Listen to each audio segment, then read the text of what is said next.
Wouldn't it be incredible if you could control any electronic appliance you could think of? In this instance, let's go with a computer, just for simplicity's sake. With waves of your hands and gestures. So, say you wanted to move an object, you could basically just grab it and shift it to where you want it to be. Of course, what I'm talking about is very similar to the technology demonstrated in many science fiction movies and novels. One that comes to mind, especially in this particular instance, is Minority Report. Earlier today, I watched a TED Talk from John Underkoffler, who was the science advisor and inventor for Minority Report. During his speech, he presented and demoed a type of technology known as G-Speak. And this is from Oblong. And what it allowed him to do was do all of his slides, his elements for his presentation with waves of his hands. Typically you see these people and they have a remote where they click to the next slide. With him, he basically just did this and then moved it. And it was amazing. It was incredible to watch. And the craziest part for me was that it was technology from 3 years ago, because this speech was done in 2010. So, the biggest thing that stood out about the speech, though, was not the technology itself. As awesome as G-Speak was to see being used and how well it worked, there weren't any hiccups that I remember. John did an absolutely fantastic job doing his presentation. He was, even whenever he was working with the machine which was behind him, so that the audience could see the screens better, and his back was to them, he still was able to keep his presence. He was able to make it seem almost like you were having a live conversation with him, as opposed to just listening to someone give a speech. He owned the entire stage. He owned his surroundings. He basically just felt like he was at home doing that presentation. And that was very, very inspiring to see and very awesome to watch. He did implement some things that we've been learning about in public speaking.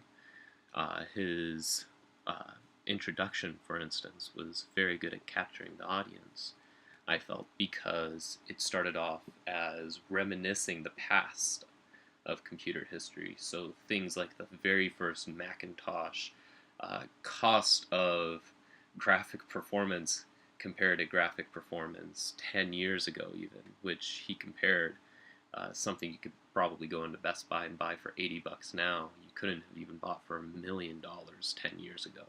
It just wasn't there yet. And so I thought that did a great job at bringing the audience in. And then he told a story about a project similar from 15 years ago, which was it's called the Light Room. And basically there's these scientists that set up an array of projectors and cameras that were able to interact with each other. And so you could put an object on one spot, and it could determine what that object was and react in accordance to it. One of the more fun things he showed was you had this vase that they held up to the whiteboard, and on one side it had a red tag, on the other side it had a green tag. When it had a red tag, you had all this information being projected around it.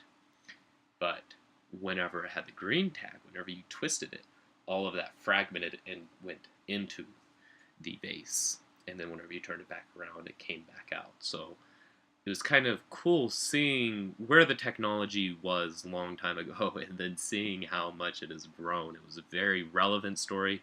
It was very well said, and overall just really added to that section of the speech. So he told that story along with a couple others The other stories were more so just looking back on the past, though, while this was a very specific situation, which is why I feel that that's definitely the one to talk about. Um, he definitely followed along with naked presenter philosophy.